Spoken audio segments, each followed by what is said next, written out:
फायदा किसको हुआ? लाखों करोड़ रुपए, लाखों करोड़ों लोग बेरोजगार हो गए। मैं आपको छोटा सा उदाहरण देता हूं। यहां पे आपकी स्टोन की इंडस्ट्री हुआ करती थी। करीमनगर, वारंगल और खम्मम में ग्रेनाइट की इंडस्ट्री है। यहां पे 4.5 लाख लोग काम करते थे। यूपी और बिहार से लोग यहां काम ढूंढने आते थे। नरेंद्र मोदी जी ने नोटबंदी की, गलत जीएसटी लागू की और आज उसका नतीजा आपके सामने है। 4.5 लाख लोगों में से 2 लाख लोग बेरोजगार हो गए।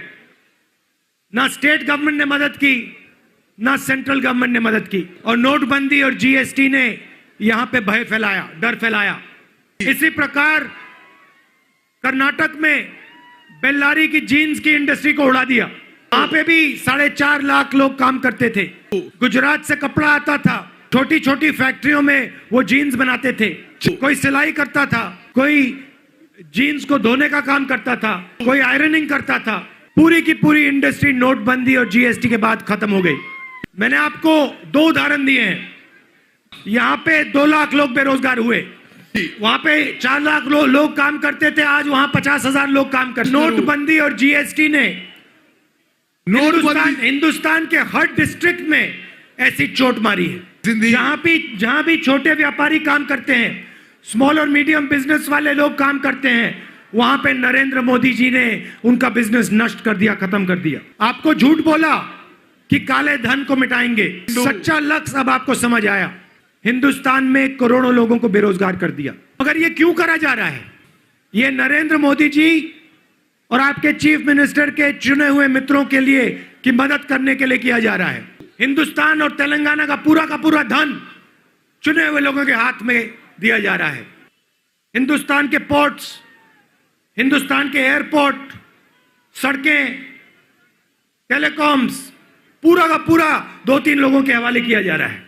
और आपको बेरोजगार बनाकर, आपके दिल में भय पैदा कर आपको एक दूसरे से लड़ाया जा रहा है।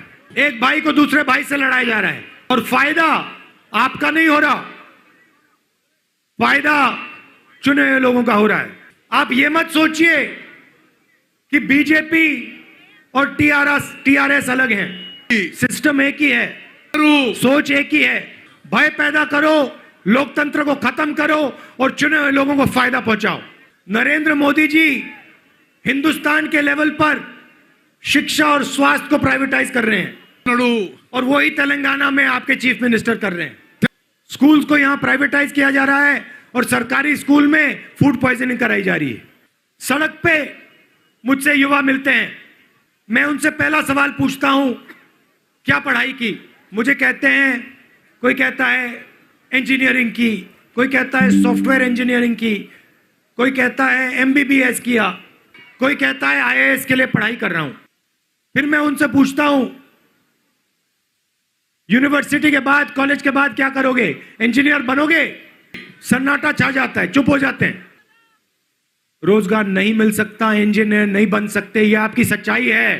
तेलंगाना में युवा इंजीनियरिंग की पढ़ाई करता है, आईएएस की पढ़ाई करता है, उसके माता पिता लाखों रुपए शिक्षा में डाल देते हैं, private university, private school, private college में। और फिर 15-20 साल पैसा देने के बाद जिसने इंजीनियरिंग का सपना देखा वो मजदूरी करता है, और लेबर नहीं करता, मजदूरी नहीं करता तो उबर चलाता है। ये तेलंगाना की और हिंदुस्तान की आज सच्चाई है। इसीलिए हमने भारत जोड़ो यात्रा शुरू की है। आज यहां पे सड़क पे ऑर्डिनेंस फैक्ट्री के लोग मुझसे मिले, उससे पहले भारत डायनामिक्स के लोग मिले, पीछे बीएचईएल के लोग मिले। ये हिंदुस्तान की पूंजी है।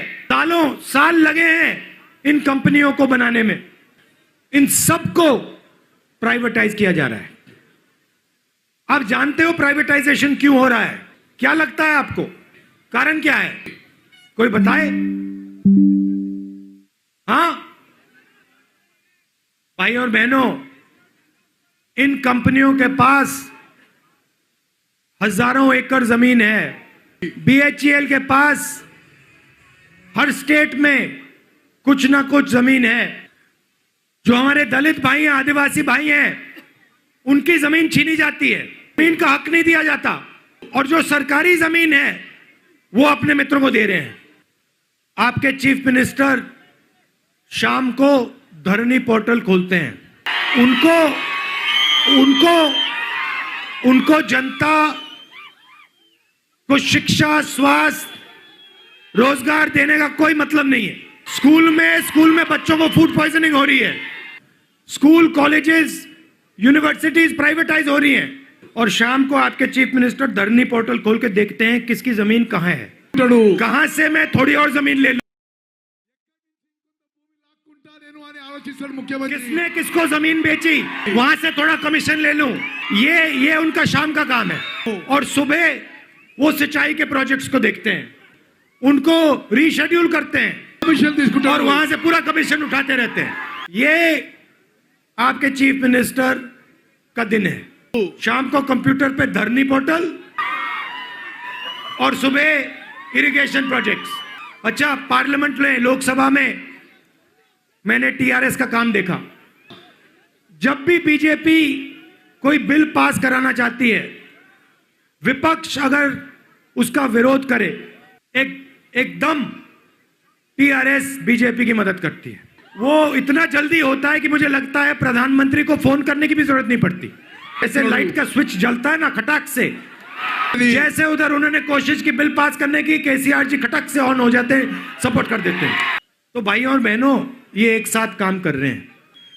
नरेंद्र मोदी जी ने किसानों के खिलाफ काले बिल पास किए, टीआरएस ने पूरा समर्थन दिया। देश में लाखों किसान बिल के खिलाफ खड़े हैं। 1 साल धरना चल रही है, कांग्रेस पार्टी और बाकी पार्टियां इस बिल के खिलाफ लड़ रही हैं और टीआरएस बीजेपी का समर्थन कर रही है। यही है कारण कि हमने कन्याकुमारी से कश्मीर तक यात्रा शुरू की, बेरोजगारी के खिलाफ, महंगाई के खिलाफ और हिंदुस्तान को जोड़ने के लिए। और इसमें आपने हमारा पूरा समर्थन किया, पूरी की पूरी शक्ति और प्यार आपने डाल दिया यात्रा में। तो इसके लिए आप सबको बहुत बहुत धन्यवाद। खत्म करने से पहले मैं आपसे एक बात कहना चाहता हूं। आपको संतोष बाबू नाम याद होगा, जिसने अपनी जान हिंदुस्तान के लिए शहीद की। मैं आपको याद दिलाना चाहता हूं कि हिंदुस्तान के प्रधानमंत्री ने संतोष बाबू की शहादत के बाद हिंदुस्तान की जनता को कहा कि चाइना ने हिंदुस्तान की कोई जमीन नहीं ली। प्रधानमंत्री ने संतोष बाबू का अपमान किया है। आज हिंदुस्तान की 2000 किलोमीटर, 2000 स्क्वायर किलोमीटर जमीन चाइना के हाथ में है।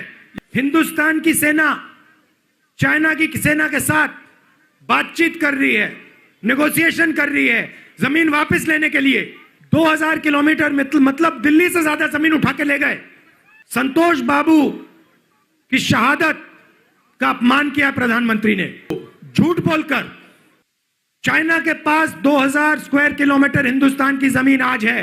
मेरा सवाल है, प्रधानमंत्री इसके बारे में क्या कर रहे हैं और कब करेंगे? ये मुझे कहना पड़ा क्योंकि ये संतोष बाबू जी की याद में कहना पड़ा। उनकी जो कुर्बानी है उसको हम कभी नहीं भूलने वाले। आप सब यहां आए, आज आप हमारे साथ 20-25 किलोमीटर चले, आपने अपना पसीना दिया, आपने अपना प्यार दिया, आपने अपनी शक्ति दी।